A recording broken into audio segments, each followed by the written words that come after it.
Hello friends, myself Dr. Nilesh Patel. I'm Assistant Professor at BK Modi Government Pharmacy College, Rajkot, Gujarat. We have already taken one lecture for pharmaceutical jurisprudence, that is a part 1. In that case, we have discussed Drug and Cosmetic Act and Pharmacy Act. Now, in continuation to that, as I'm again repeating, कि भाई ये जो lecture series है that is for the preparation of drug inspector, but it also covers important topics which can be asked in other examination. आप लोग अगर pharmacist के examination के preparation कर रहे हैं या फिर GPET exam का preparation कर रहे हैं या फिर नाइपर के एग्जाम की प्रिपरेशन कर रहे हैं, in all the cases this questions और this type of question can be asked. So in continuation with the efforts by BK Modi Government Pharmacy College for the preparation of drug inspector examination, our next point is, okay, in a first lecture we have discussed Drug and Cosmetic Act is enforcement, the Pharmacy Act. So कौन कौन सी चीज़ें हैं जो वो first lecture में है और वो इम्पोर्टेंट है, वो पहले डिस्कस कर लेते हैं कि भाई in general what is the DNC act. Then there were so many question ask regarding a schedule. Then definitions, almost बहुत सारे क्वेश्चन डेफिनेशंस में से थे. देन डीटीए भी फ्रॉम दैट डीएनसी एक्ट, वो भी क्वेश्चन बहुत सारे पूछे जा सकते हैं उसके अंदर से. इन case of pharmacy act, in general constitutional objectives of pharmacy act and regarding the PCI and state pharmacy council. तो ये सब मोटे मोटे तौर पर टॉपिक्स है जिसमें से क्वेश्चन पास्ट में पूछे गए. Now next act is narcotic drug and psychotropic substance act 1985 amendment. 2014 2016 में भी इसके अंदर कुछ चेंजेस किए गए हैं. आपने बहुत सारी मूवीज़ देखी होगी या वेब सीरीज़ देखी होगी जो नार्कोटिक सब्सटेंस के ऊपर एक्ट मतलब बनाई गई होगी. Like series you can see Godfather, Narcos, even in a current cases like case of Sushant Singh Rajput. तो ये सब चीज़ें हैं that is somewhat related to a narcotic drugs and psychotropic substance act. तो पहले समझना होगा कि भाई ये सब्सटेंसेस क्या है या फिर कौन कौन से टाइप के सब्सटेंसेस ये कैटेगरी में आते हैं. When I say narcotic drugs, in most of the cases these are the natural substances और these are the substance which are derived from the natural source, while the psychotropic substance mainly are the chemicals. ये आप देखेंगे बड़े बड़े तौर पे. तो ये दो भाग में हम इसको या फिर डिवाइड कर सकते हैं या फिर क्लासीफाई कर सकते हैं. तो यहाँ पे मैंने पहले क्वेश्चन लिखा है, उसके बाजू में एक कमेंट लिखा है, वो पहले कमेंट पढ़ लेते हैं कि भाई the drug or other substances that affect how the brain works and cause change in a mood. Now that change in a mood can be anything. You can have a euphoria, you can have a good mood, you can have a sense of hallucination. ये सब चीज़ें उसके अंदर आ जाती हैं, and that will I mean related to awareness, thoughts, feelings, behavior. So example of psychotropic substance include narcotic and psychotropic substance include alcohol, caffeine, nicotine, marijuana. ये जो ham, cannabis, cocaine, ये सब चीज़ें हैं. Then certain pain medicines, that is a narcotic pain or that can cause addiction. Many illegal drugs such as heroin, LSD, cocaine, amphetamines are also psychotropic substance. So यहाँ पे जितने भी substance दिए हैं उसको आप दो पार्ट में डिवाइड कर सकते हैं. Either they are derived from a that is natural source or that can be a chemical, but in general that all are in the list of narcotic drugs and psychotropic substance है. उसका एक जो schedule है उसके अंदर schedule 1 के अंदर पूरी लिस्ट दी हुई है कि कौन कौन से ड्रग सब्सटेंस इसके अंदर इंक्लूडेड है. तो ये इतने जो सब्सटेंसेस है, ये सब्सटेंसेस सोसाइटी के लिए बहुत खतरनाक है. तो इसका कंट्रोल करना जरूरी है. कंट्रोल करने के लिए जो एक्ट बनाया गया है वो एक्ट का नाम है NDPS. इन शॉर्ट NDPS को फुल नेम है narcotic drug and psychotropic substance act 1985. Now ये जो एक्ट है, ये एक्ट बहुत ही खतरनाक है. बहुत ही खतरनाक इसलिए because that control the trafficking of narcotic and psychotropic substances and drugs. और ये जो चीज़ें है वो समाज को बर्बाद कर देती है. तो इसके लिए जो पनिशमेंट है वो भी बहुत हार्श है. अगर ये स्मॉल क्वांटिटी में मिलता है then in that case the imprisonment is up to 1 year. अगर कमर्शियल क्वांटिटी मतलब आपने कोई इंसान ने इसको बेचने के लिए यूज़ किया है या फिर वो ट्रैफिकिंग में इन्वॉल्व है, in that case the imprisonment can be up to 10 years. And एक ये ऐसा लॉ है जिसके अंदर जो प्रॉपर्टी है उसकी वो भी सीज की जाती है, उसके साथ जो उसने कमाया है, अगर जितना भी कुछ कमाया है वो भी सीज किया जाता है। And in certain cases if the activities are fatal for the society it can lead to a death penalty। so ये जो एक्ट है वो बहुत ही सीरियस है। now the question is the question which was asked in a senior drug inspector examination, which of the following is a psychotropic substance under the narcotic drug and psychotropic substance act। Now ये जो चार option है इसके अंदर मैंने यहाँ पे बाजू में डिस्कशन में लिखा है कि sedative hypnotic drug, barbituric acid and benzodiazepine derivatives, this all are consider और are in the list of psychotropic substance. So यहाँ पे जो चार ऑप्शन दिए गए उसमें बार्बिटाल, ampicillin which is antibiotic, albendazole anti-emetic and chloroquine that is anti-malarial drug। so option A we can judge easily and that is a barbital। see here they are given a list of narcotic and psychotropic substance। ये जो वो list है जो schedule जो इस act जो है उसके अंदर दिया गया है। Now you need to remember all this because एक बार ये क्वेश्चन पूछा जा चुका है that we will discuss. Methamphetamine ये आएगा इसके अंदर, तो opium, morphine, heroin, codeine, thebaine, cocaine, hashish, LSD, then THC, methamphetamine, ये सब जो ड्रग्स है दैट सॉल्ट और एनी मिक्सचर, ये सब चीज़ों का अगर मिक्सचर करते हैं फॉर एग्जांपल तो वो भी इसके अंदर कंसिडर है। Now these are the quantities, ये यहाँ पे क्वांटिटीज दी गई है कि भाई यहाँ तक ओपियम अगर किसी के पास 10 kg है with license then and then it is approved, otherwise वो अप्रूव्ड नहीं है। देन मॉर्फिन है तो अप टू 1 kg, ये सब क्वांटिटीज दी गई है that is in the list of narcotic drug and psychotropic substance. तो आपको जो याद रखना है ये जो नाम है वो खास याद रखने हैं उसके अंदर, क्योंकि इसमें से क्वेश्चंस पूछे जा चुके हैं।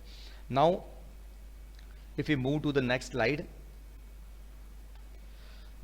this question was asked in a joint commissioner examination by the FDA, the manufacture, possession, transport, import, interstate export, interstate sale, purchase and consumption of or use of which one of the drug is prohibited।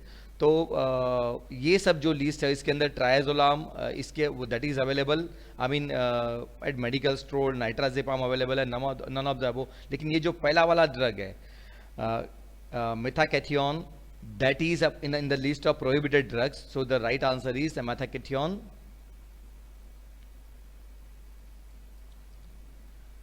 now the next is the drug, this question was asked in a drug inspector, senior drug inspector, तो मैं इसको यहाँ पे ले लेता हूँ, yes। and ये जो दी एक्ट है narcotic drug and psychotropic substance act, इसके अंदर आपको याद क्या रखना है, ये जो चैप्टर्स है वो आपको याद रखना है। Chapter 1 that is dealing with the preliminary part, chapter 2 that is regarding the authority and officers, chapter 2A that is regarding the national fund for the control of drug and abuse, then chapter 3 that is regarding the prohibition, control and regulation, chapter 4 that is regarding the offense and penalties। अगर इसमें से आपको कुछ ज़्यादा याद ना रहे तो आपको कौन कौन से मेनली याद रखने हैं, that is number 3, number 4 and number 5, ये आपको हो सके तो सबसे ज़्यादा याद रखने हैं। हर एक चैप्टर्स के अंदर उसके सेक्शंस दिए हुए हैं, मतलब सेक्शन 1, 2, 3। तो अगर मैं बोलता हूँ कि भाई ये है for example 2A national fund, और फॉर एग्जांपल चैप्टर नंबर 3 है that is prohibition, control and regulation, so उसके अंदर सेक्शन 8 to section 14 जो लिखे हैं that is dealing with this, that is dealing with the prohibition, control and regulation. So यहाँ पे आप देख सकते हैं क्वेश्चन क्या पूछा गया है, section 17, so that falls in the category of yes, that is a section 4 offense and penalties। तो यहाँ पे क्वेश्चन क्या है, section 17 of narcotic drug and psychotropic substance act 1985 deals with, तो यहाँ पे क्वेश्चन क्या पूछा गया है, पनिशमेंट। यहाँ पे क्लियर ही पूछा गया है कि punishment for contravention in related to a prepared opium. सब भूल जाइए आप, यहाँ पे एक वर्ड पनिशमेंट याद रखिए तो automatically you would understand that is in a prohibition, control and उसके बाद का जो सेक्शन है ऑफेंस एंड पेनल्टीज, तो पनिशमेंट है वो पेनल्टीज में आएगा, ऑफेंसेस में आएगा। तो यहाँ पे मैंने लिखा हुआ है 15 to 40। तो आपको याद रखना है कि भाई अगर आप ये याद रख लेते हैं कि भाई कौन कौन से सेक्शन कौन कौन से चैप्टर्स में आते हैं और चैप्टर्स का मेन हेडिंग क्या है, देन ऑटोमेटिकली यू कैन जज remaining part, security, then power, constitution, ये सब चीज़ें दूसरे सेक्शंस में, दूसरे चैप्टर्स में. So here the right answer is punishment for the contravention in a related to opium, prepared opium. Now the next question is, which one of the following schedule of narcotic drugs and psychotropic substance rules specifies name of psychotropic substance whose license or manufacture is granted for export only? Now ये case के अंदर ये जो schedules है, if I'm not wrong, that are changed, जो 2014 के अंदर कुछ चेंजेस हुए एंड देन 16 के अंदर जो अमेंडमेंट हुआ उसके अंदर ये शेड्यूल्स है उसको ABCD के फॉर्म में रख दिया गया है. So previously it was schedule right here. आव mark right answer schedule 2, that is according to this modification. ये जो मॉडिफिकेशन किया गया है लॉ के अंदर, वो मॉडिफिकेशन वाइज मैंने आंसर लिखा है. अदरवाइज जो राइट आंसर एग्जामिनेशन के कीज में दिया गया है उसके अकॉर्डिंगली जो राइट आंसर है वो है शेड्यूल 3. तो ये schedules right now it is not available, but the right answer यहाँ पे दिया हुआ है शेड्यूल ABC. इसके अंदर शेड्यूल जो B है that deals with the export from India is subject to control under the specified order, यहाँ पे लिखा हुआ है. सो ये जो क्वेश्चन है और शेड्यूल A जो है उसके अंदर लिस्ट दिया हुआ है कि ये जो 5 सब्सटेंसेस है, मेन ये 5 सब्सटेंसेस है, इसका पोजीशन कंट्रोल करना है या फिर उसका पोजीशन जो है वो रेगुलेट करना है. सो this schedule A deals with the distribution, sell, purchase, possess, storage and consumption. Schedule B that is dealing with the export and schedule C that is dealing with the import. तो आपको अगर नए मतलब जो rules regulation है उसमें याद रखना है तो ये चीज आपको याद रखनी पड़ेगी. So here right answer according two keys that is schedule 3, but जो अमेंडमेंट है उसके अंदर शेड्यूल 2 या शेड्यूल B बोल सकते हैं इसके अंदर. सो here the question asked that was regarding export. Now this is all about वो जो हमने डिस्कस किया है वो है narcotic and psychotropic substance act. ये केस के अंदर 2 बॉडीज मेनली है. One is narcotic department and second is FDA that is comes under the health department. अगर क्वांटिटीज बड़ी होती है, अगर क्वांटिटीज कॉमर्शियल स्केल्स पे सीज होती है या फिर पकड़ी जाती है, in that case the role of narcotic bureau is main. And अगर वो क्वांटिटीज अगर छोटी हो मतलब तो वो केस में FDA आएगा उसके अंदर. So this is all about narcotic drug and psychotropic substance act. Now the new act is drugs and magic remedies act. Now ये जो चीज़ है इसका जो बेसिक एम है बनाने का वो क्या है. अगर कोई भी इंसान किसी भी ड्रग्स को कुछ नए तौर पे रखता है एडवर्टाइजमेंट करके या फिर जो वो चीज़ें वो क्लेम करता है जो पॉसिबल नहीं है, तो वो जो एडवर्टाइजमेंट है या फिर वो जो ड्रग्स है that will fall under the act drugs and magic remedies act. That is objectionable advertisement. उसका ये भी उसके अंदर एक वर्ड ऐड किया गया है तो उसके अंदर फॉल करेगी. अगर आपको याद रखना है तो इसके अंदर इसका जो एक्ट है 1954 वो याद रखना है एंड रूल्स अकॉर्डिंग टू 1955 वो चीज़ आपको याद रखनी है. इसके केस में बहुत सारी मतलब कोर्ट केस फाइल किए गए हैं as far as I know by the Gujarat government FDA department. जिन जिन लोगों ने कुछ एडिशनल क्लेम किया है, like in case of one of the information I draw from the public domain that एक कंपनी ने अपनी जो टैबलेट थी उसके ऊपर एडवर्टाइजमेंट किया था. देन एक जो कंपनी थी उसने न्यूज़पेपर में एडवर्टाइजमेंट दिया था. इन ऑल द केसेस अगर वो एडवर्टाइजमेंट जो होता है if it falls with in the purview of drugs and magic remedies act objectionable advertisement, तो वो सब चीज़ वो सब जो ड्रग्स है उसको ड्रग डिपार्टमेंट सीज कर सकता है और वो जो अथॉरिटी है जो मैन्युफैक्चर है जो सेल कर रहा है उसके अगेंस्ट में वो लोग कोर्ट केस फाइल कर सकते हैं. And that can lead to that is I mean that can lead to a court case. वो चीज़ कोर्ट केस में जा सकती है उसके अंदर. तो ये जो drug and that is magic remedies act objectionable advertisement act है उसके अंदर ये जो मैंने कमेंट लिखा है वो पहले हम लोग पढ़ लेते हैं.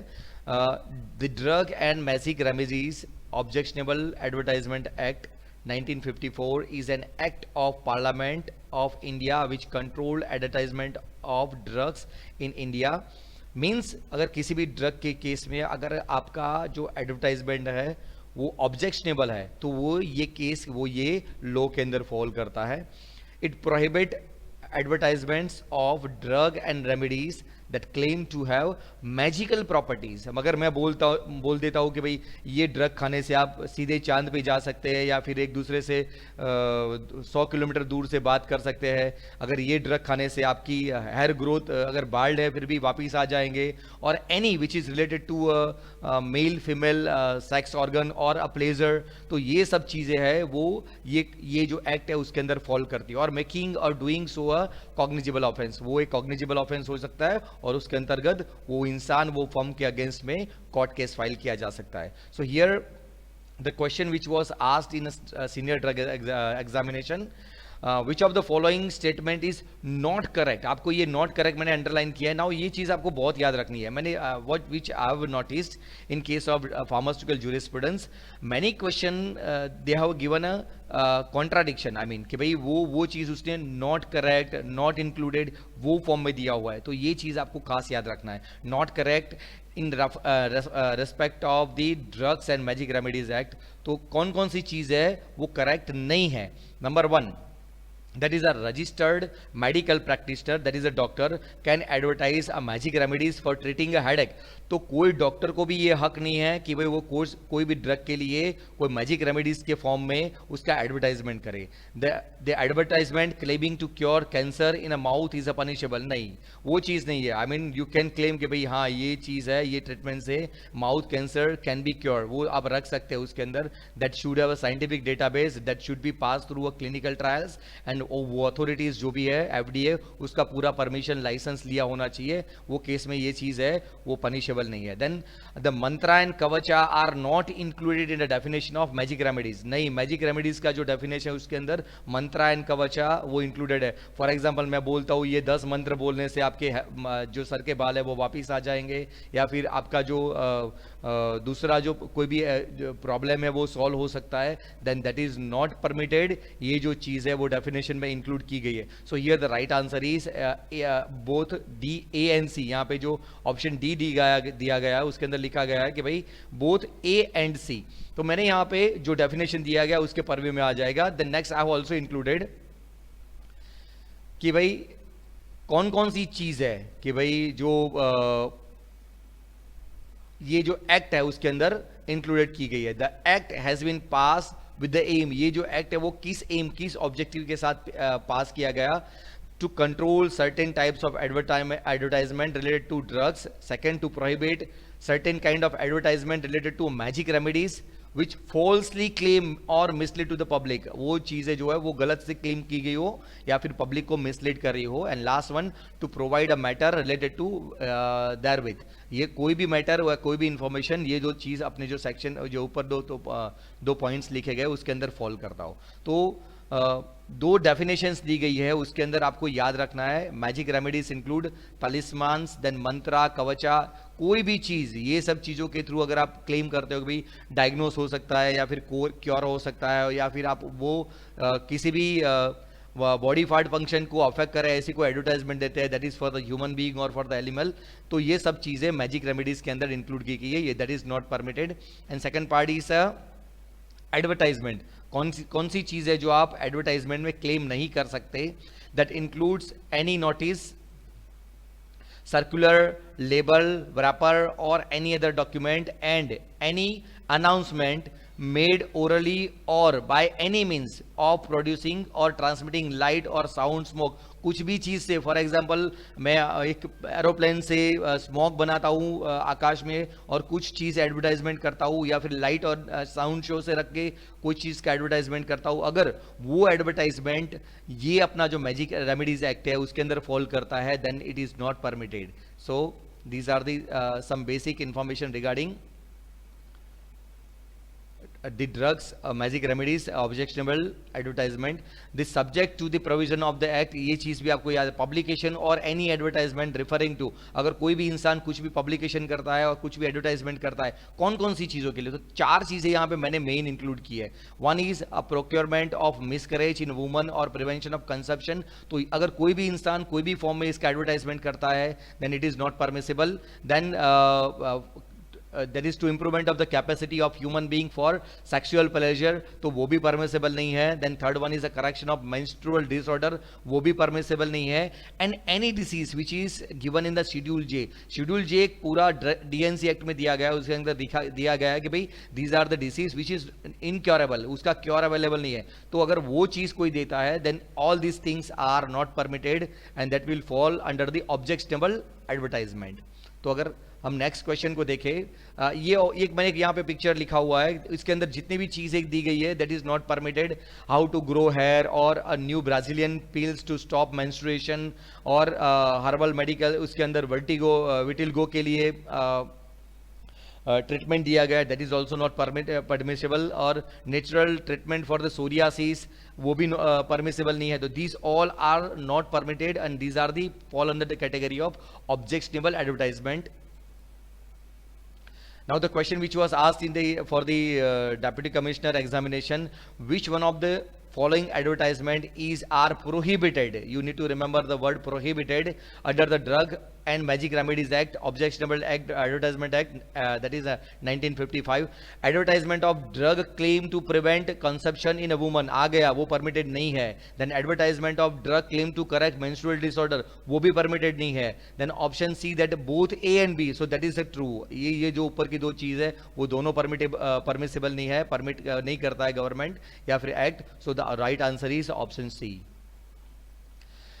The next question which was asked in a assistant commissioner examination, which of the following act is not an offense? ये गलत नहीं है. Under the Drug and Magic Remedies Act, then advertisement of an astrologer, वो जो ज्योतिष का जो advertisement है वो एडवर्टाइजमेंट दे सकता है, उसके अंदर कुछ गलत नहीं है. लेकिन अगर वो ये चीजें क्लेम करता है कि भाई मैं आपके सर के बाल उगा सकता हूँ, या फिर जो लिस्ट आउट किया है वो चीजों को क्लेम करता है कि भाई which is related to a conception और मेंस्ट्रुएशन, तो वो गलत है. अगर उसने खाली ज्योतिषी का लिखा है कि भाई मैं आपका हाथ देख के आपका भविष्य बता सकता हूँ, या फिर आपका हाथ देख के आपकी प्रॉब्लम सॉल्व कर सकता हूँ, या फिर आपकी कुंडली पढ़ के प्रॉब्लम सॉल्व करने का रेमेडीज दे सकता हूँ, then that is permissible. And then remaining three options, advertisement referring to Ayurvedic medicine for the correction of menstrual disorder, not permissible. Then advertisement referring to use of homeopathic medicine for prevention of cataract is in the list of schedule J, incurable disease, so again that is not permissible.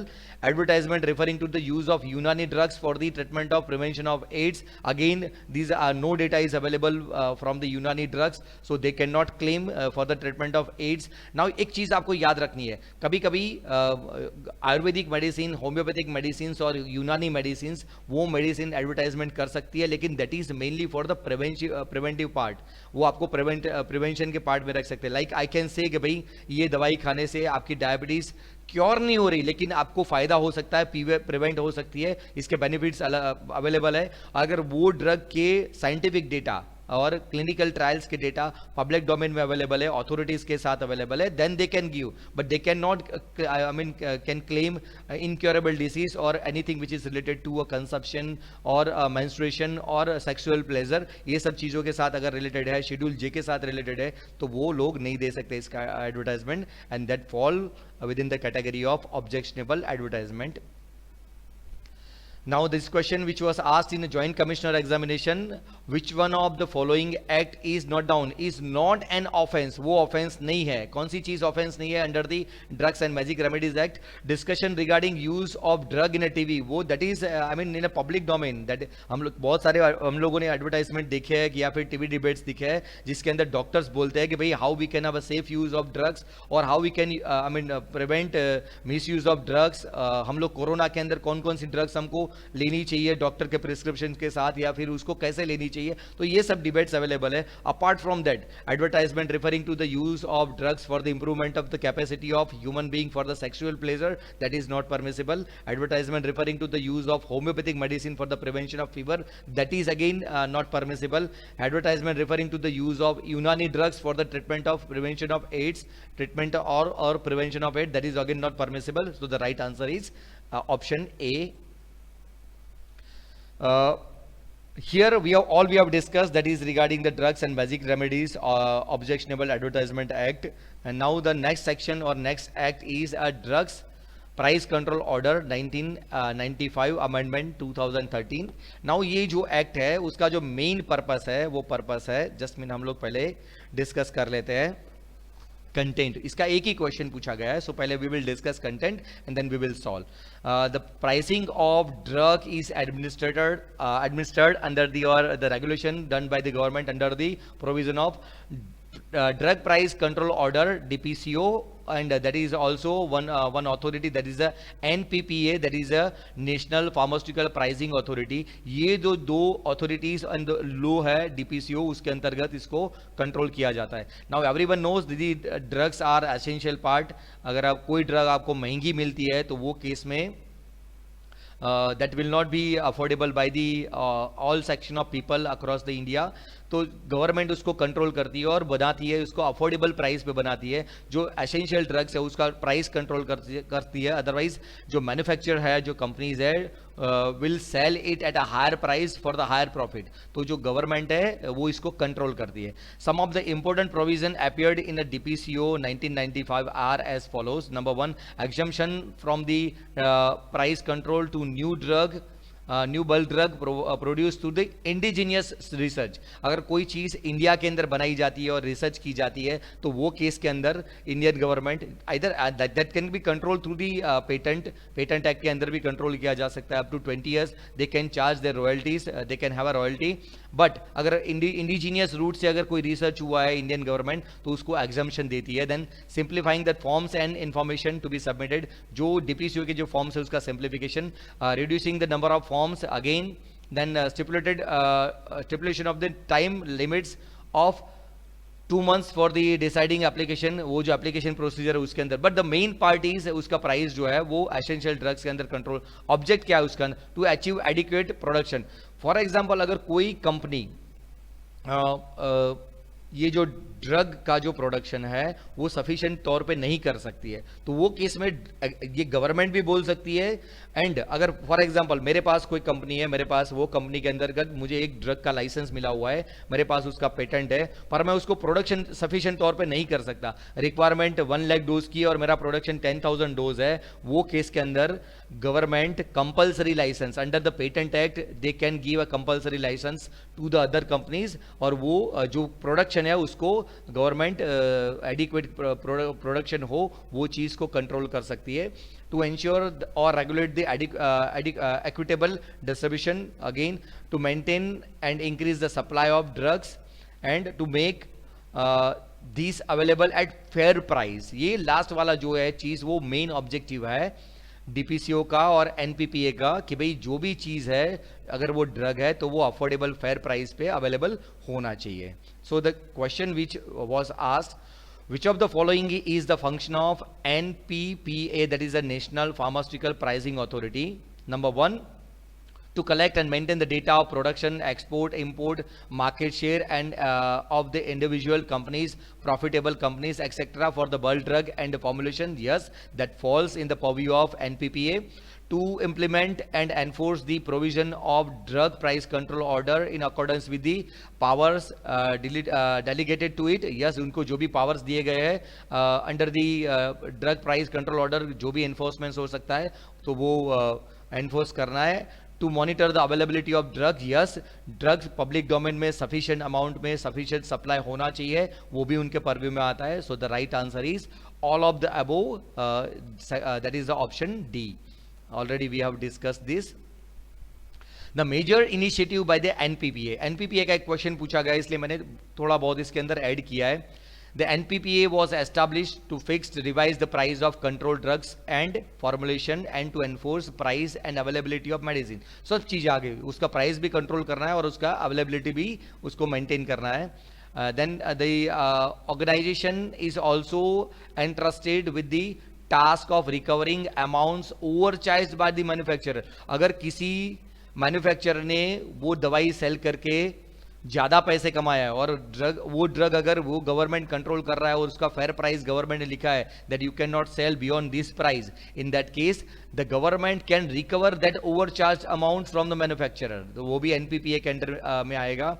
And It also monitor the price of decontrolled drugs in order to keep them at reasonable level. उसको fair price में रख सकता है.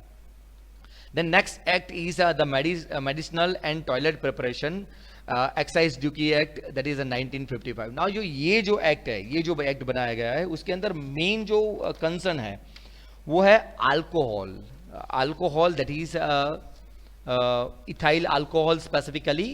And ethyl alcohol है, उसका दो तरह से यूज होता है. एक यूज जो है that is for the drinking purpose, ये जो वाइन, विस्की, रम, ये सब चीजें बनती है अल्कोहल बेवरेजेस, उसके अंदर जो यूज होता है. एंड दूसरा है जो मेडिसिनल पार्ट है, उसके अंदर यूज होता है. और अगर जो अल्कोहल नॉर्मल यूज के लिए है, मतलब जो कॉमर्शियल पर्पस के लिए है, जो प्रोडक्शन दूसरी जगह पे होता है उसके लिए है, तो वो सब चीज़ों के अंदर जो गवर्नमेंट अल्कोहल सप्लाई करती है या फिर अल्कोहल का जो रेगुलेशन करती है, उसके ऊपर ड्यूटी ज़्यादा नहीं है. बट जो प्रिपरेशन लाइक बेवरेजेस के फॉर्म में यूज़ होता है या फिर टॉयलेट प्रिपरेशन के यूज़ में यूज़ होता है, मतलब डिओड्रेंट, वो सब चीज़ों पर, तो अगर ये चीज़ यहाँ पे अल्कोहल यूज़ हुआ है, इथाइल अल्कोहल, तो वो केस के अंदर गवर्नमेंट को रेगुलेट करना कंपलसरी है.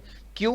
बिकॉज वो चीज के ऊपर ड्यूटी ज्यादा है. तो फिर क्या होगा, जिसके ऊपर ड्यूटी कम है वो वहां से ट्रैफिकिंग करके ये चीजों के अंदर ऐड कर सकता है. तो medicinal and toilet preparation excise duty act है, उसका जो मेन पर्पस है वो अल्कोहल का जो यूज है उसको कंट्रोल करना, उसको गवर्न करना, और ये देखना है कि कोई इसका मिस यूज ना करे. तो जो चीज हमने ऐड की है यहाँ पे, मैं पहले ये चीज डिस्कस कर लेता हूँ. The object of this act is to provides the levy and that is the duty and collection of duties of excise on medicinal and toilet preparation containing alcohol, opium, Indian hemp और other narcotic drugs and narcotics. तो अगर कोई भी preparation के अंदर ये सब चीजें डाली गई है तो उसके अंदर जो एक्साइज ड्यूटी होता है वो गवर्नमेंट को कलेक्ट करना होता है. तो मेन ये सब्सटेंसेस है. अल्कोहल का मीनिंग क्या होता है? Alcohol means ethyl alcohol. Then यहाँ पे मैंने एक दो चीजें ऐड की गई है, मतलब वो चीज पूछी जा सकती है. कोका डेरिवेटिव का मतलब क्या होता है? कोका डेरिवेटिव का मतलब होता है क्रूड कोकेन और ecgonine, that is also in form of levo ecgonine or any other derivatives. And last one is a cocaine. तो ये सब चीजें अगर mainly crude cocaine, ecgonine and cocaine, ये सब तीन ड्रग्स है, उसका कोई भी फॉर्म या उसका डेरिवेटिव है तो वो सब कोका डेरिवेटिव के फॉर्म में गिना जाएगा. एंड एक डेफिनेशन जो है ड्यूटीएबल गुड्स, जिसके ऊपर ड्यूटीज लगती है, जिसके ऊपर चार्जेस मतलब एक्साइज ड्यूटी लगेगी, तो वो कौन से है? मतलब means the medicinal and toilet preparation specified in the schedule as being subjected to the duties. तो उसके अंदर पूरा एक शेड्यूल दिया गया है, उसके अंदर लिस्ट दिया हो गया है कि भाई ये जो ड्रग्स है उसके ऊपर ड्यूटी लगेगी. Now go back to the previous question. This question which was asked in a joint commissioner examination, which one of the following is not medicinal preparation? ये देख लीजिए आप, यहाँ पे आपको अगर याद रखना है तो एक ही एक चीज याद रखनी है, not a medicinal preparation containing alcohol and included in the schedule as a dutiable goods in a medicinal and toilet preparation act 1955. तो पहला जो है medicinal preparation not containing, तो उसने क्लियरली बोल दिया है कि मेडिसिनल प्रिपरेशन है ये, तो उसके कॉन्ट्राडिक्शन हो गया अपना जो नॉट मेडिसिनल प्रिपरेशन दिया हुआ है. Then rectified spirit medicinal preparation नहीं है, वो यूज होता है दूसरी चीजों को बनाने के लिए, but as such rectified spirit कोई मतलब लेता नहीं है. Then patent and proprietary medicine, अगर बहुत सारी मेडिसिन है that is listed under patent and proprietary medicine, तो अगर वो तो ऑटोमेटिकली मेडिसिनल प्रिपरेशन हो गई. And Ayurvedic preparation that is also fall in the category of medicinal preparation. So the right answer is rectified spirit. अगर आपने question में एक यही चीज समझ ली हो, नॉट अ मेडिसिनल प्रिपरेशन, एक ही चीज, तो बाकी कुछ देखने की जरूरत ही नहीं है उसके अंदर. Then next is the question which was asked in a deputy commissioner, which one of the following preparation is referred to as restricted preparation. ये एक definition दिया गया है. now पहले हम लोग नीचे देख लेते हैं. restricted preparation, these are the medicinal preparation which are considered capable of being misused as ordinary alcoholic beverages, अपना जो ऑर्डिनरी अल्कोहलिक बेवरेजेस है उसके साथ उसका मिसयूज हो सकता है। मतलब कोई ड्रग है जिसके अंदर अल्कोहल है लेकिन वो ऑर्डिनरी अल्कोहलिक बेवरेज के लिस्ट में नहीं आता है, देन वो जो ड्रग है उसका मिसयूज हो सकता है। फॉर एग्जांपल अगर मुझे पता है कि भाई I can for example the alcohol beverages are not good for the consumption, ये चीज सबको याद रखनी चाहिए। लेकिन वो जो alcoholic beverages like beer available market में, कोई एक प्रोडक्ट बियर का जितना कंटेंट होता है अल्कोहलिक कंटेंट का, अगर वही कंटेंट कोई मेडिसिनल प्रिपरेशन में है और या फिर कोई दूसरी प्रिपरेशन में है तो उसका मिस यूज हो सकता है। मतलब मुझे बियर नहीं परचेस करना है और वो अगर ले लेता हूं मैं, then I can have a same effect. तो that obviously that would have that medicinal preparation will have less amount of alcohol, but कोई भी इंसान इसका मिस यूज कर सकता है। तो ये जो सब्सटेंस है उसको हम लोग कहेंगे रिस्ट्रिक्टेड प्रिपरेशन। तो यहां पे कौन कौन सी चीज है जो रिस्ट्रिक्टेड प्रिपरेशन में आती है? All homeopathic preparation containing alcohol, वो रिस्ट्रिक्टेड प्रिपरेशन के लिस्ट में याद रखिएगा। Then ayurvedic preparation containing 2% self generated alcohol और अप्रूव स्पिरिट। जैसे आसवा अरिस्टा जो प्रिपरेशन है उसके अंदर सेल्फ अल्कोहल जो होता है वो सेल्फ जनरेटेड होता है या फिर ऐड किया जाता है या फिर सेल्फ जनरेटेड होता है। तो वो केस के अंदर अगर the content of alcohol is less than 2% और तो वो जो चीज है वो रिस्ट्रिक्टेड प्रिपरेशन के लिस्ट में नहीं आएगी। तो यहां पे option A that is all homeopathic preparation containing alcohol, because उसके अंदर ऐड किया जाता है, वो सेल्फ जनरेट नहीं होता है। Now the next question is okay, I have given a list of dutiable goods, मैंने यहां पे दिए है और उसके सामने कितना ड्यूटी है उसके ऊपर। तो आपको जो याद रखना है हाईएस्ट ड्यूटी जिसके ऊपर है that is a toilet preparation containing alcohol and narcotic drug और नार्कोटिक्स, उसके ऊपर मैक्सिमम 50% है। देन दूसरी जो दो है allopathic drugs and medicinal preparation that not containing alcohol but containing narcotic drugs और नार्कोटिक्स, वो दोनों के ऊपर 20% है। उसके बाद जो आयुर्वेदिक ड्रग्स है उसके ऊपर कंपैरेटिवली कम है, like medicinal preparation containing self generated alcohol जैसे असवा अरिस्टा वो सब चीजें उसके अंदर 4%। Then all other containing alcohol which are prepared by distillation, अगर डिस्टिलेशन के थ्रू बनाया गया है तो उसके ऊपर 6% है। And then medicinal preparation not containing alcohol but containing narcotics drugs और नार्कोटिक प्रिपरेशन अगेन हमने डिस्कस किया उसके ऊपर 20% है। तो ये जो चीज है आपको याद रखना चाहिए बिकॉज इसमें से क्वेश्चन पूछा जा सकता है। Now the next question is this which was asked in assistant commissioner examination, which one of the following preparation is not down treated as a preparation capable of being used as ordinary alcoholics, उसको ordinary alcoholics के तौर पे use किया जा सकता है, is treated as a preparation capable of being used as ordinary alcoholics. तो under medicinal and toilet preparation act तो ऑप्शन है Ayurvedic preparation made by distillation, now that can be a treated as a preparation capable of being used as a ordinary alcoholic beverages, उसको use किया जा सकता है because उसके अंदर हम लोगों ने डिस्टिलेशन से अल्कोहल ऐड किया है। तो वो जो अल्कोहल डिस्टिलेशन वाला है उसको जो आम आदमी है उसको रिप्लेस कर सकता है। Then Ayurvedic asava and arishta, in this case the alcohol content is near by or less than 2% and any other preparation having a self generated alcohol less than 2% उसके अंदर। तो ये जो 3 ऑप्शन है उसका जो आंसर है वो उसके साथ मैच नहीं करेगा। Answer is Ayurvedic preparation made by distillation. Now आगे जो हमने डिस्कशन किया ड्यूटीएबल गुड्स में उसमें भी दिया गया है, ठीक है भाई, जो ड्रग्स है जिसके अंदर डिस्टिलेशन से अल्कोहल होता है उसके अंदर 6% था ड्यूटी बिकॉज उसके अंदर अल्कोहल ऐड किया गया था। तो यहां पे जो राइट आंसर है दैट इज आंसर ए। मैंने यहाँ पे लिखा है नॉट लिखा है in case of. Now I will give this PPT, will share this PPT to the all the registered participant. Then in case of a preparation the alcoholic content of which is more than 2%, यहाँ पे लिखा हुआ है and if it is capable of being consumed as the ordinary alcohol beverage the duty shall be paid, उसके ऊपर duty पे की जानी पड़ेगी। तो यहाँ पे लिखा हुआ है hence it is liable to duty। तो क्वेश्चन के अंदर ये 2 चीजें कवर हो जाती है। Which one of the following is the date of expiry for the Asava Arista? 2 years, 3 years, 5 years, no expiry date। ये आपको याद रखना है Asava Arista के केस में, और ghrita which is ayurvedic preparation उसके केस में एक्सपायरी नहीं होता है। Now the next act is a prevention of cruelty to animal act. देखिए, अगर कोई भी ड्रग मार्केट में आती है तो वो सबसे पहले एनिमल्स पे यूज होती है. बस उसके अंदर आपको गवर्नमेंट का परमिशन लेना पड़ता है. That is controlled by the CPCSE act.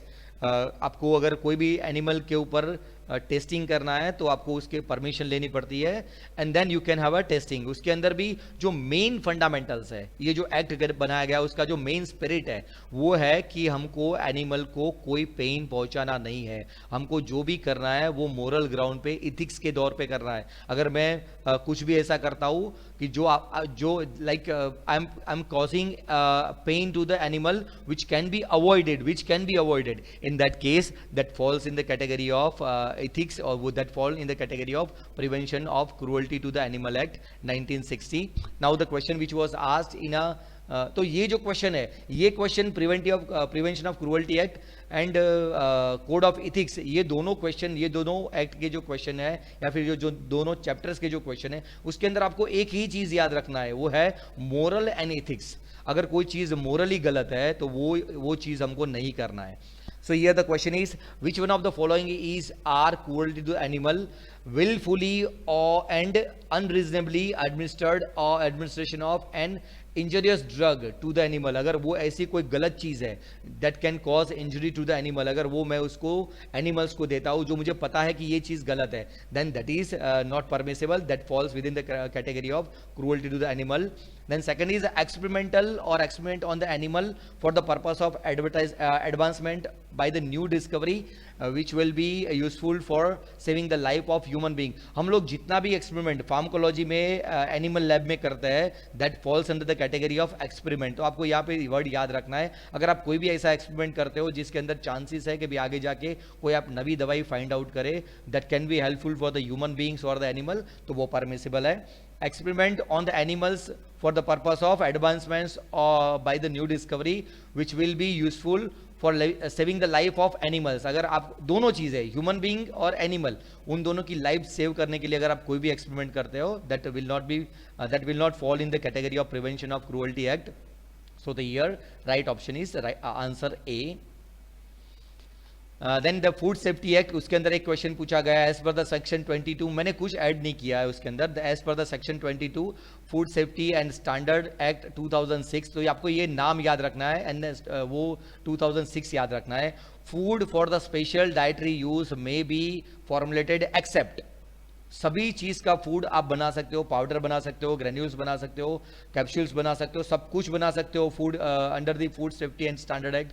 लेकिन you can not have a parentals. आप ऐसा नहीं बोल सकते कि भाई उसको डायरेक्टली आप इंजेक्ट कर सकते हो, because parentals need to have a high level of quality assurance कि भाई वो जो चीज़ है उसके अंदर माइक्रोब्स नहीं है, पायरोजेंस नहीं है, वो जो प्रिपरेशन उसका जो हुआ है मैन्युफैक्चरिंग वो बहुत ही क्लीन एनवायरनमेंट में हुआ है. तो ये जो पैरेंटल है वो परमिसिबल नहीं है. सो here the right answer is except लिखा है इसलिए right answer is parental.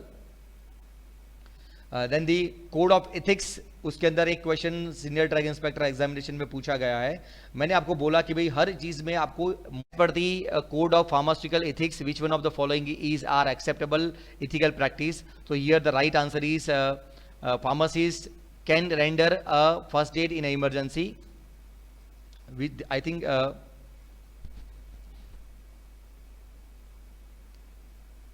yes, the right answer is C. Now this question which was asked in a senior drug inspector examination, which of the following action is are not ethical as per the code of pharmaceutical ethics? Hawking of drugs should not be encouraged. Yes, that is true. To capture business of competitor by offering gift, this is not ethical practice. To capture a business of competitor by knowingly charging lower price than those charged by the competitor which is reasonable, again that is not ethical practice. So the answer is D, both B and C.